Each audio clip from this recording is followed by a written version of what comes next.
критерийі бар. Сол критериймен бағаланасы бар. Реттермен тізім бойынша шақырайын Махбос Нұртілек. Дайындығы Жексенбек Халид. Жақсы ма?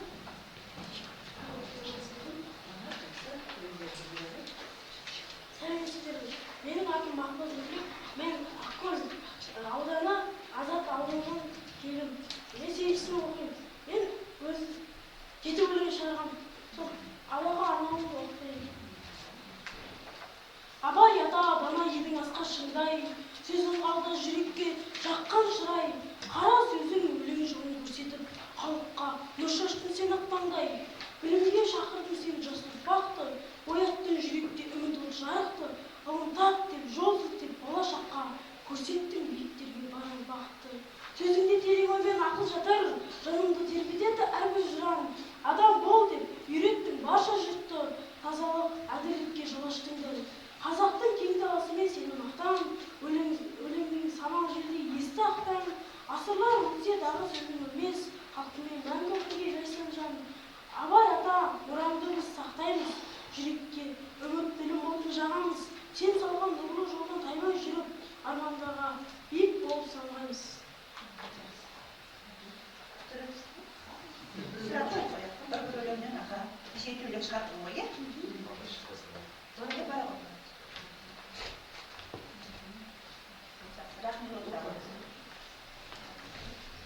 Жексенбек Халид шығарған, е? Жүндіз балына дайын отырасыз. Армысыздар, құрметті қазылар алқасы, сайысқа қатысушылар. Менің есімім Жексенбекұлы Халид, мен Аршалы ауданына қарасты Қостомар ауылының жалпы орта білім беретін мектебінің 10-шы сынып оқушысымын. Менің кітапшамның ішінде 28 өлең бар, оның екеуі Абайға арналған өлең.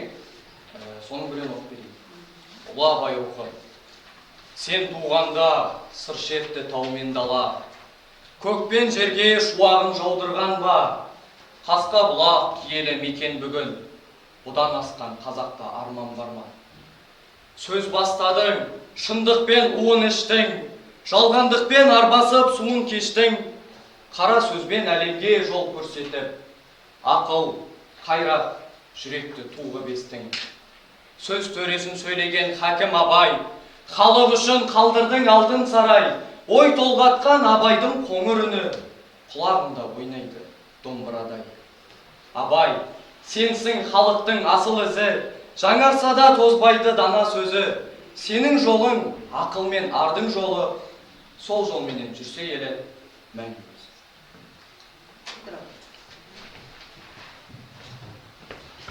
Жүндіз балына келесіңді болады мақпалдайын отыр. Мен Ақмола облысы Астрахань Жамбыл ауылынан келдім, 9 сыныптың. Өзім Абайға арнап жүректен шыққан өлеңдерімді стихосына қарадым. Неше өлең? 6 стихосына айтқадым, Абайға арнап. Өзіңіз арнап шығармай? Сіз өлеңді тәнені қатырды. Оқылғанын қарайсыз. О құдірет, менің тілім қалай бай. Ауыз аша әсем әнге салардай. Біздің елде шексіз дардың иесі. Өр тұлғалы, ақын болған Абай. Жырына көз сала алмаспын өзгенің, ешкімнен де ыстық жалын сезбедім.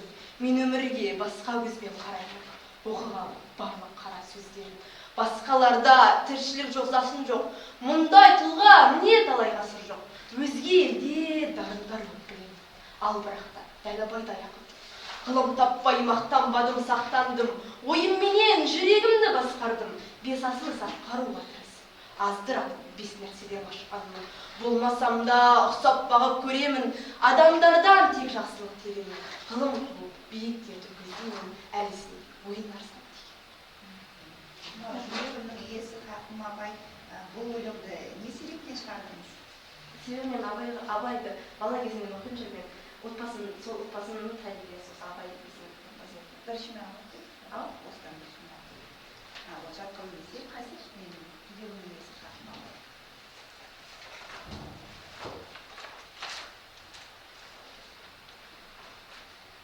Жүрегімнен есі Абай. Жерімнен шыққан жыр жылағын, сөндірмейтін қазақтың шамшырағын. Махаббатпен достықтың әнін салып, тербеттің ғой даланың кең құлағын. Сегіз аяқ жерсіз түн мөлдір сезім, жыр боп жауған ғажайып алтын кезің. Надандықпен алысқан қайраткердің, өшкен емес ешқашан айтқан сөзің. Мен абайды таныған жас өнермін, нұрын ішкен ақылды пәк өлеңмін. Сайысқа кеп жыранда өзің бізге құлағына басымен кеуің.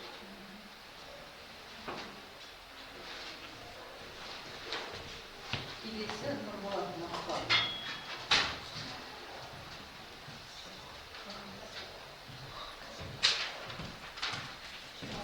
Өткені назар дайын отырады.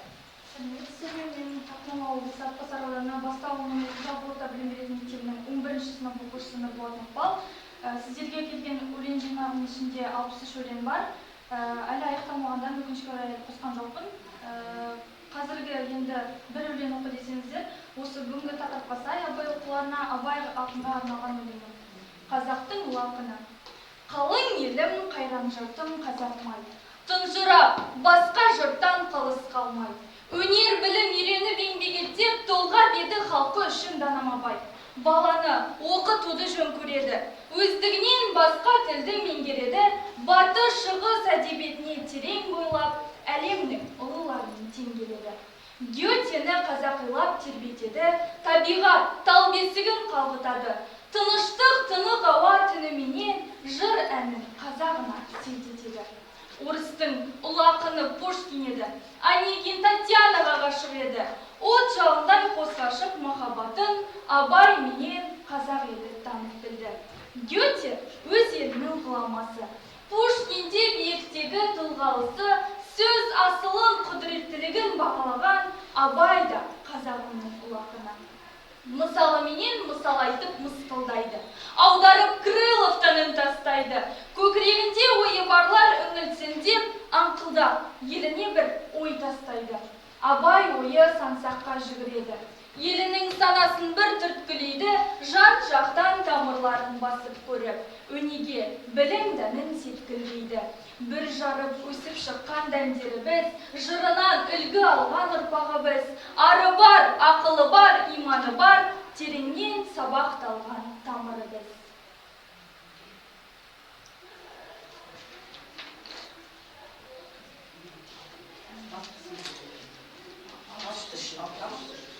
Жақсы, рахмет.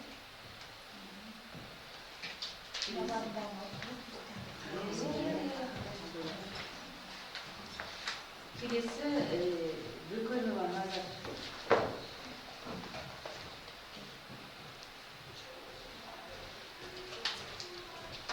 Здравствуйте, меня зовут Бөкенова Назар.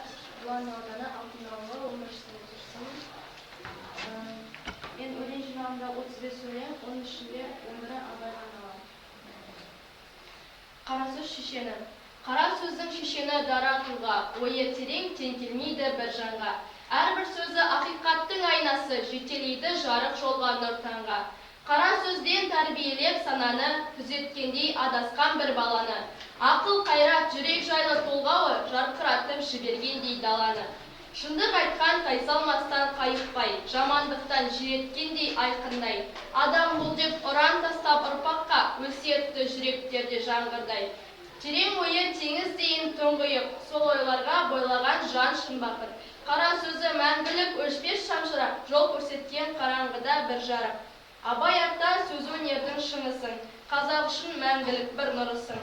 Қара сөздің шешені боп танылған, рухымыздың биігісің жырысың.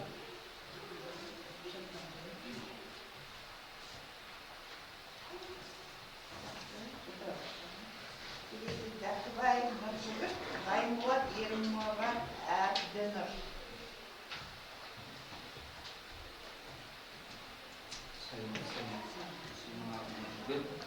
Абай ауданының Ашық ауылы. Анда 17 өлең Абайға арналған. Ұлы Абайға арнау. Қазағымның бағына нұр туған, даналығы далаға үлгі болған. Ұлы Абай ұлтының ұлы ойшылы, ғасырлардан ғасырға дара қалған. Қара сөзі көңілдің айнасындай, өлеңдері бұлақтың қайнарындай. Надандықпен күрескен қайран бабам, асқақтайды арыстанның айбарындай. Мұңмен жалғыз алыстым деген рас, күңіреніп ел үшін төккен көз жас. іші өліп сырты сау жүрсе дағы, асыл сөзі әрқашан өткір алмас. Қалың елім қазағым деп күрсініп, жүрегінен жыр төкті қан түкіріп, жалқаулықпен мақтанды қатты сынап, оянсын деп тіледі жұрт сілкініп. Ғылым таппай мақтанба ұлы ұраны, білім болды абайдың шын құмары, 5 дұшпан мен 5 асыл ісін айтып, жақсылыққа бастады жыр бұлағы. 4 мезгілін даланың өлең етіп, табиғаттың тылсымын тереңдетіп, жазы менен қысыда көктеміде жүректерге кіреді мұрын төгіп. Көзімнің де қарасы ән боп шып, қаламқас ғашықтың сырын ашып, композитор кемеңгер ұлы дана қалдырды ғой артынан мұрын шашып. Аударыпты Пушкиннің мөлдір жырын, Лермонтовтың жеткізіп ішкі сырын, батыс пенен шығыстың көпірі боп түсіндірді ғаламның ұлылығын. Абай сөзі қазақтың бойтұмары, оқығанда ашылар жыр бұлағы, ғасырлардан ғасырға үн қататын сөнбейтіндей халқымның шамшырағы. Жылдар өтер, ғасырлар ауысады, ұрпақтарың өзіңмен қауышады. Қазақ бардан нұрлабай мәңгі тірі, өлеңдерін көкпенен табысады. Жақсы, Құнанбайға деген өлең айтыңызшы. Құнанбайға: мына заманда ел билеген Құнанбай, қатал шешім қабылдады ол қалай, адал шешім арқасында елдерді біріктіріп ел басқарды ол қалай. Кеудесінде намыс оты маздаған, әділдікпен дала заңын қозғаған, қара қылды қақ жаратын билігі, мұндай тұлға бұл қазақта аз қалған. Тобықтының төбе биі атанған, аға сұлтан билігімен танылған, ел іргесін бүтендеуге күш салып, айбырынан дұшпандарды жасқанған. Имандылық жолын беріп ұстаған, дін исламды қазағына нұсқаған, тәуіп етіп қасиетті Меккені, тұлға еді қиындықтан қақпаған. Абайдайын дана ұлды өсірген, кең даланың заңдарымен көсілген, ұлылардың ұлысы боп тарихта надандықтың қараңғысы көшірген.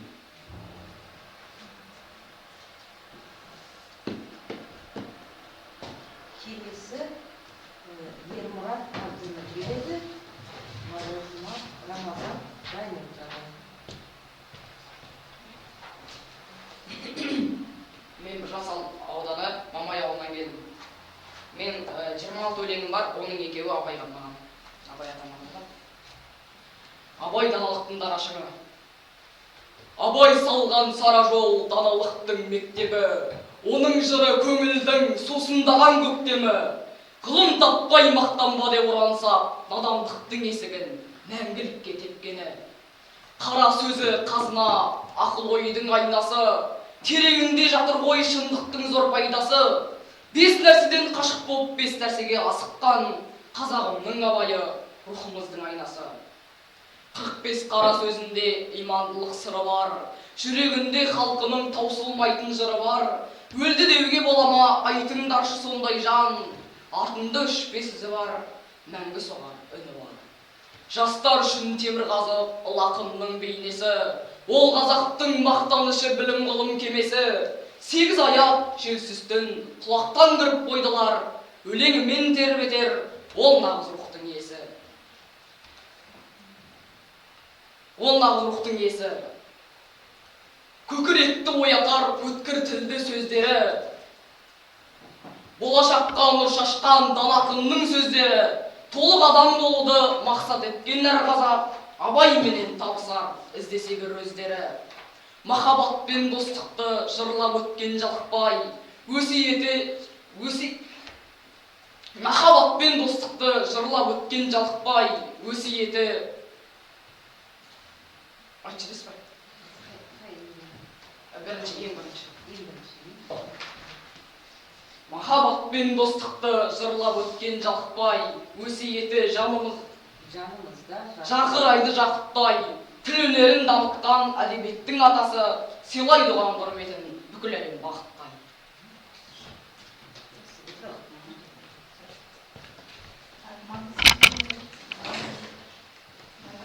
Рамазанды Самат Самет Жансаядай отырады.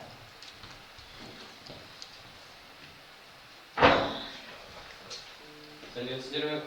Менің атым Майзаф Рамазан. Жарқайын ауданы Октябрь Елжет атында жалпы орта білім беретін мектебінің 10-шы сынып оқушысымын. 25 өлеңім бар. Абайға арнаған 2 өлең.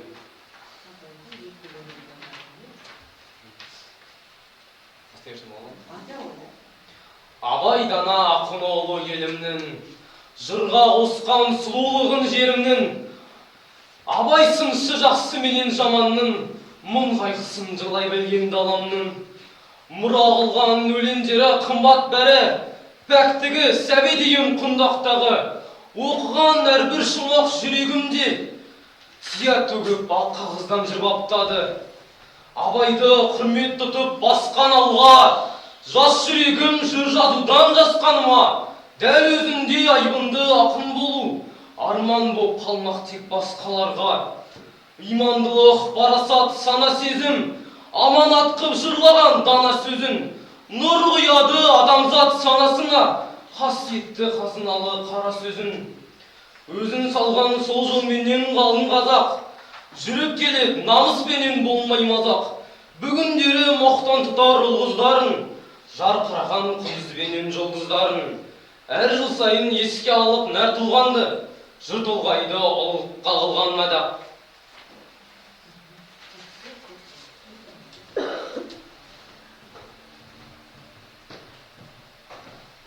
Самет Жансаяшыларды, Оразбай Жанерке. Сәлеметсіздер ме? Мен Жақсы ауданы Ешім ауылының жалпы орта білім беретін мектебінің 8-ші сынып оқушысы Самет Жансая.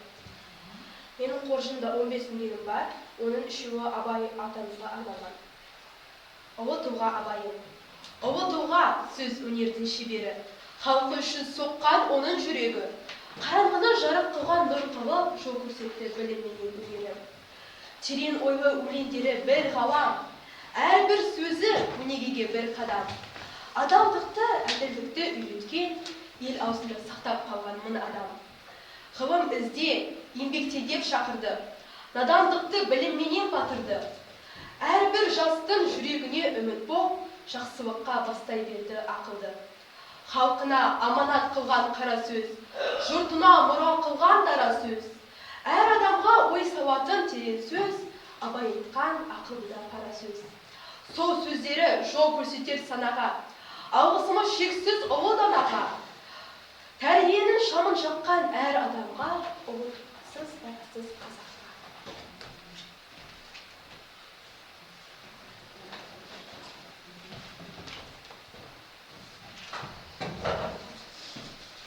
Келесі Оразбай Жанерке, дайын отырып Абылқадыр Болғанай. Сәлеметсіздер ме? Мен Зеремді ауылы Дөңгірағаш ауылының негізгі орта мектебінің 9-шы сынып оқушысымын. Мен сіздерге өзімнің жаныма жақын өлеңдерімді ғана алып келдім. Соның ішінде оның біреуі Абайға арналған. Неше өлең шығардыңыз? Негізі саны нақты есімде жоқ, бірақ сіздерге 12 санап келдім. Бастайсың болма? Абай десе, өлеңнен рақат табарсың. Абай деп таны қазақтың кең даласын. Әрбір сөзі рухани қорық секілді, Абайдан асқан тұлғаны қайдан табасың. Абай дана, дара мұра әрқашан, өсиеті назардан еш қалмаған, білім еңбек еркіндікті арман қылған, жас ұрпаққа насихаттап жырлаған. Абай ойшыл, Абай ұлы қазақта, оқымаған ұлы Абайды қазақ па? Қазақ жерін асқақтатқан әлемге, Абайдай ақын болмас енді қазақта. Бұрынғы өткен бұлдыр заман бөлегі, болашаққа Абай үні келеді. Өлмейтұғын артынан сөз қалдырған, болашаққа Абай үні келеді.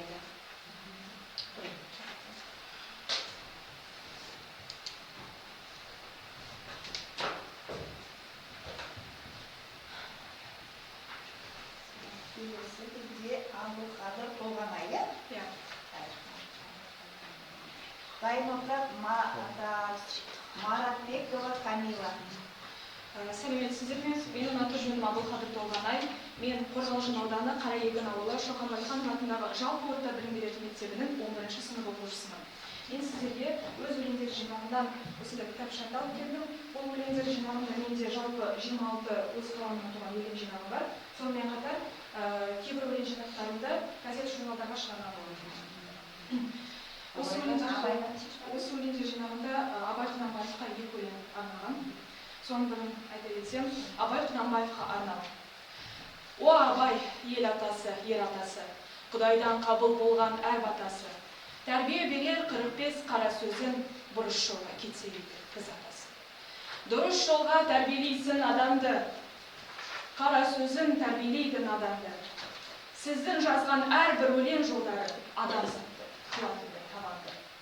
О Абай, ұлысыз ғой сіз деген, даналықтың белгісінде сіздерем. Өлеңдеріңіз ұйқаспенен қалған, сіздің мен шабытыңызға бас ием. Есіміңіз есімізден кетпейді, кетпек түгілі тарихтан да өшпейді. Құрметтейміз, қадірлейміз сізді біз, себебі сізге ешкім жетпейді. О Абай, сіздей болуды қаладым, қалдырған ізіңізбен еріп барамын. Қазақ елін тамсандырып әлемге, мен де сіздей ұлы ақын боламын.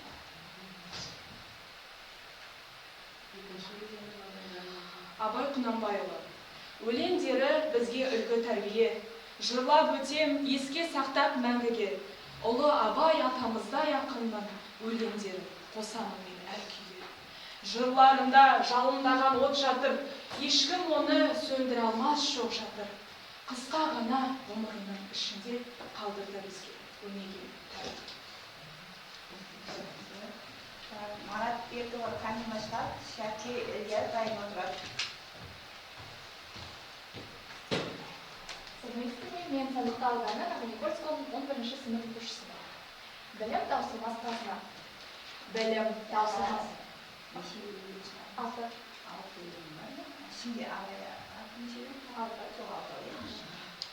Білім таусылмас қазына. Білім таусылмас қазына. Дүние үлкен мектеп бұққан жанға, ақылсыз сермес сұра атқан таңға. Білімсіз бақан өнер көр әурешін, отырар жете алмай ол арманына. Оқсан көзін ашы күнілі нұр, ғылымның сырын ұғып үлкен езір. Пайда ойлап мал жиғанша ақыл жина, ақылын адастырмас темір қазықтыр.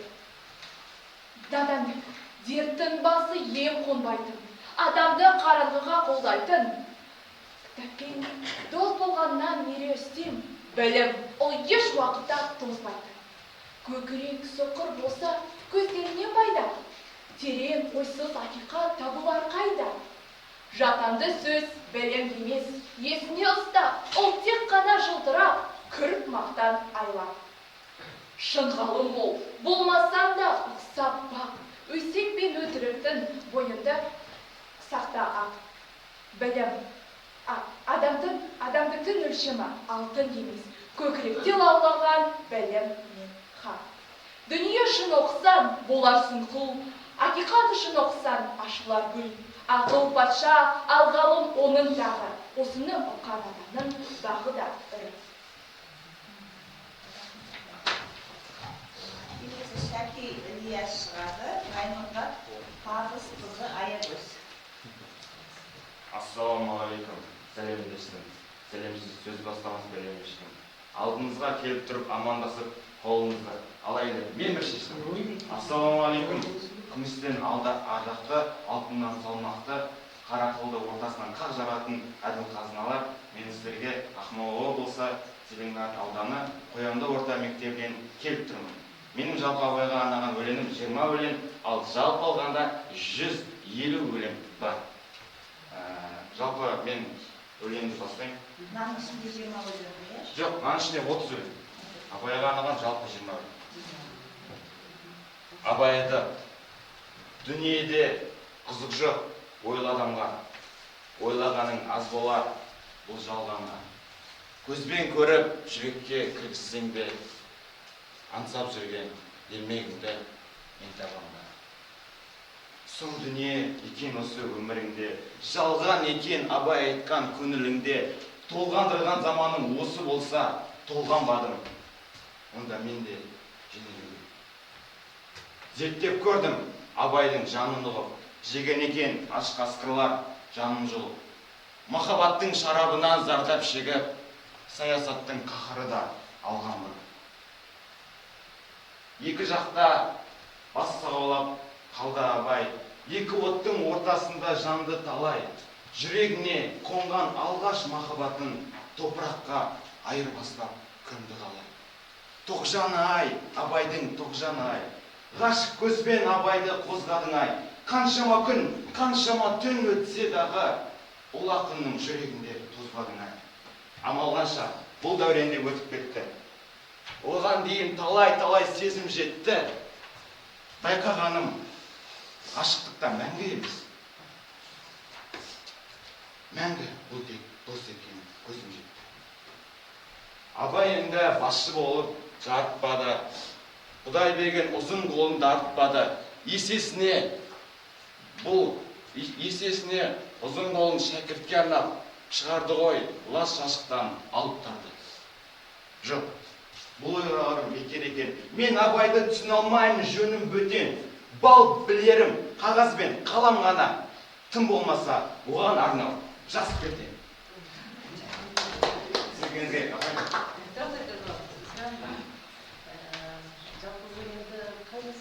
жалпы мен өлеңді 5 сынып 6 сыныптан жазып жатырмын. Құдай қаласа, енді мен жазушылыққа көшейін деп отырмын. Менің ойымша жазушы болған маған. Бірақ ақында Абайға арнап мен 8-ші классында. Мен Абайдың 4 томын оқытам. Мен әдебиет таңдап отырмын. Абайдың жан дүниесін қатты зерттеген. Өте қатты ұнайды бұл кісі маған. Көп адамдардан қарағанда мен Абайдың 4 томын полный білемін. Жақсы, енді бір сұрақ. Ең алғаш Абайға арнаған өлеңін қайсысы бар ма? Ең алғаш Абайға арнаған өлеңім әрине бұл қазір шкафта шантылып жатыр. Бірақ сіздерге оқып бере аламын. Оқып бере аламын. Мен Абайға бұл философиялық көзқарас аллегориялық түрден талдау. Яғни күн мен айды мен адамның бейнесінен кейіптеу арқылы қозғаған болатын. Күн мен түн және Абай. Күн сұрапты, түн сұрапты Абайдан.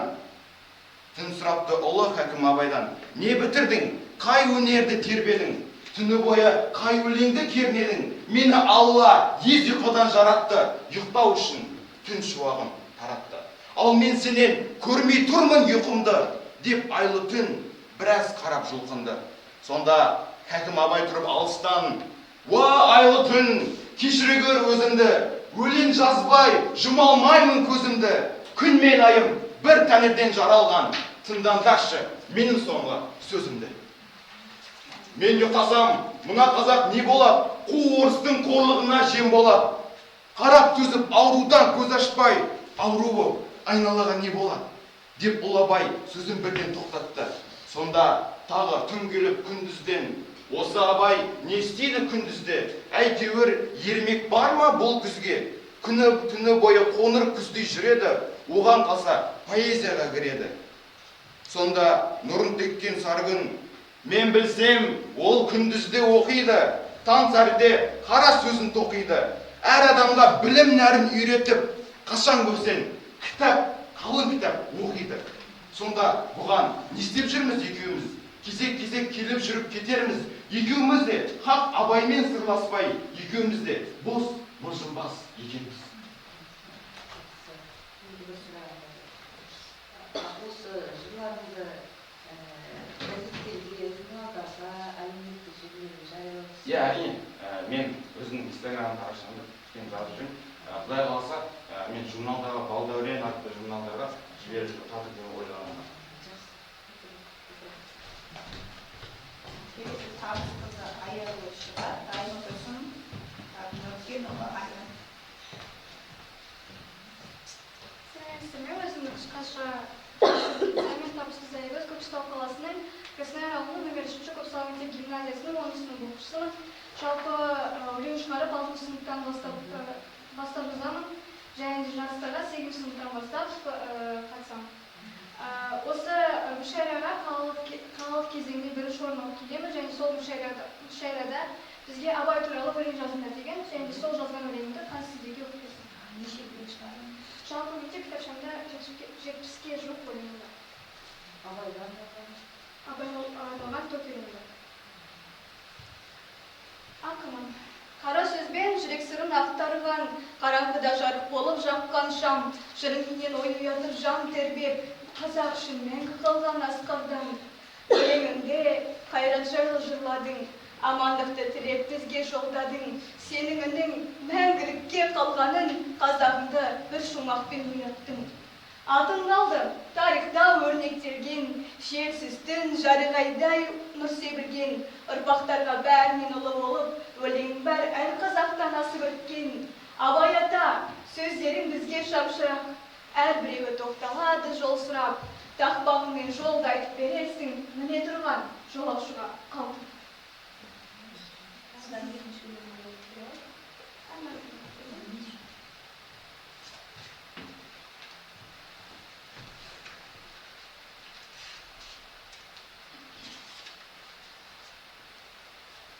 Асыл ақын абайға, мұңға толы жүрегімді езілген, сенемдедім, өлеңменен сезімдім.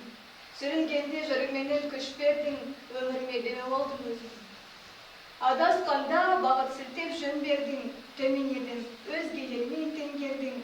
Жүруші едім көп ойланып, толғанып, өзің берген ақылменен еңгер. Жасарына жырларымның сенемін, шығар менен, ең сүйсінер кемелін. Өзің берген үлгілерге сүйеніп, жұрттөріне алып шығар өлеңін. Сенің артқан шығар алсам татымдың, сен арқылы өзгелерге батылмын. Жақсы сөзді тірілтетін жамбарау, ақынысың бар қалыпты ақылды. Келесі Нүркенұлы Аяшқа Даймұрат Жаңалы Самат.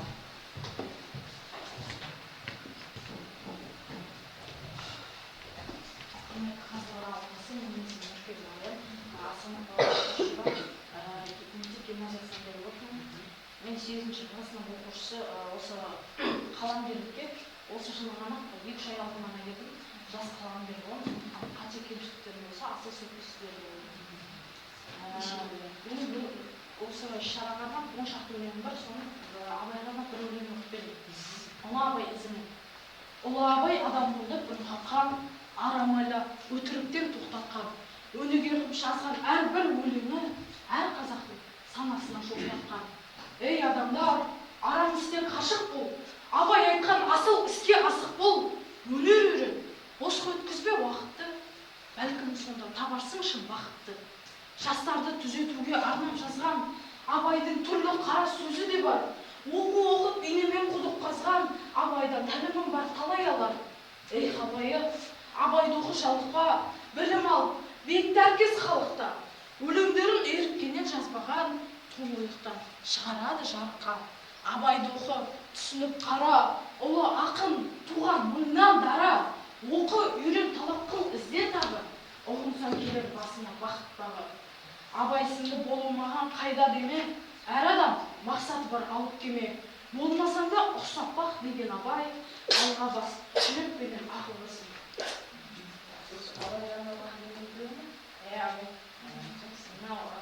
Осы уақытқа дейін шалған Келесі Жаңалы Саматқа Даймұрат Қуанәлі Інжу.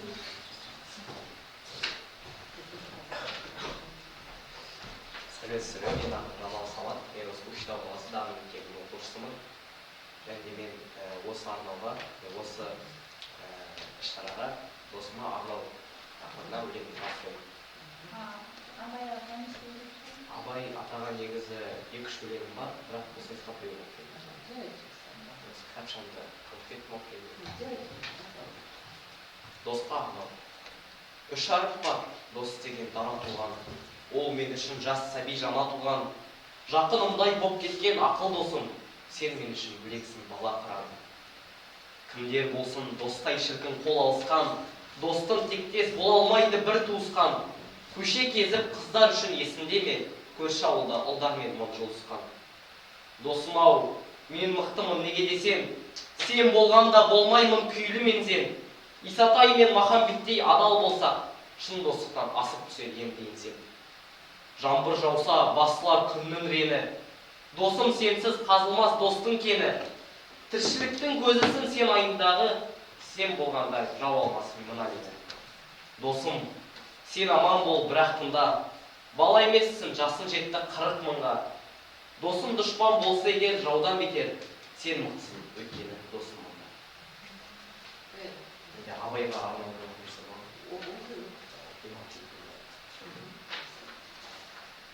Абаймен сырласу. Абай ата өнерлі жан болыпсыз. Алашына нұр шашқан қан болыпсыз. Жасымнан жаттап өстім жырыңызды. Адамдық қасиетке сіз толыпсыз. Мен дағы өнер жолға бастым қадам. Мен емес жатып ішер жалқау надан. Ұлтыма ер жеткенде пайдам тиер. Арманым менің болу толық адам. Бой түзеп жастық шақтың көктерінде, білмеймін бір жардың ба көктерім бе. Білім алып тәрбие мен ұстаздардан оқимын Абай ата мектебінде. Жансыз ғой Абай ата ұлы ақын, мен сізді ұстаз көріп қақтым жақын. Ғылым таппай мақтанба деп едіңіз, мақтануға менің жоқ ешбір хақым. Сүзілген дана жансыз ой езгі, дөп басып ұғатығын ойымызды, халқымыз өткізбек болып жатыр биыл 180 жыл мерейт ойыңызды. Әр сөзіңіз жүрекке ем, жанға дәрі. Сіз боласыз ұлтымның намыс ары. Өшпес өлмес артына сөз қалдырған қандай бақыт қазақта Абай бар.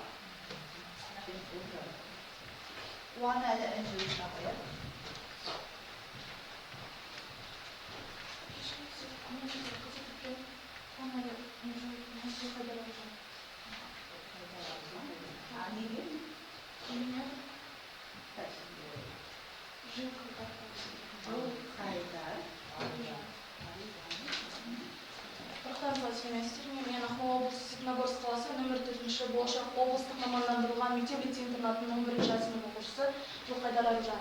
Сіздерге осы кезде 13 бөлімді ұсынғым келеді, екеуі Абайға арналған.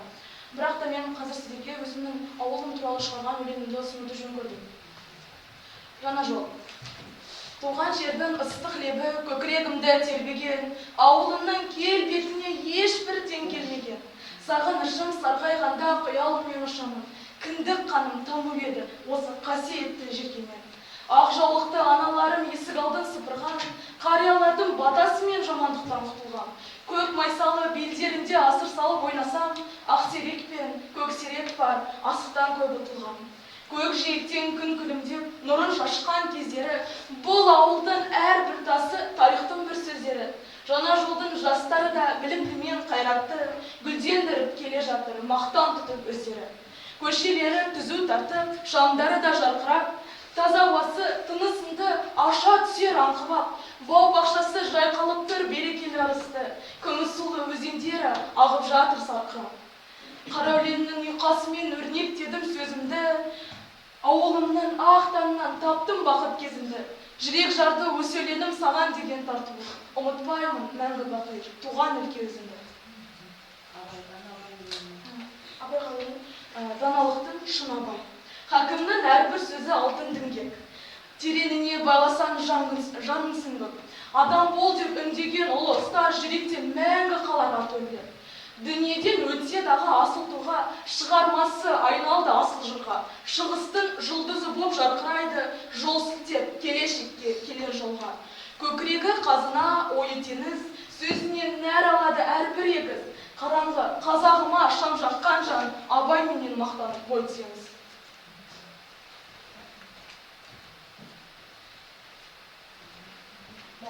Ешкім қалқыған жоқ па, бәрін жоқ па,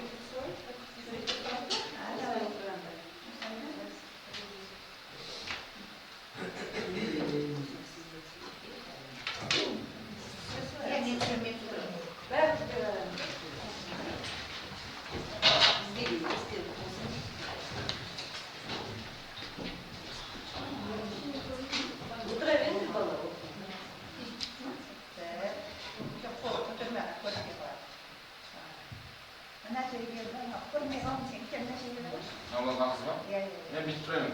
Çok canı şey var. Onu sonra nasıl oturalım? Onu para. O keremiz bu. Bir, iki, üç. Bir, iki, üç. Yeni çok şey var. Bitiriyorum. Böyle arkası oturalım. Vallahi oturdular.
Сол саласында біз қазір қараймыз, қазір бағалаған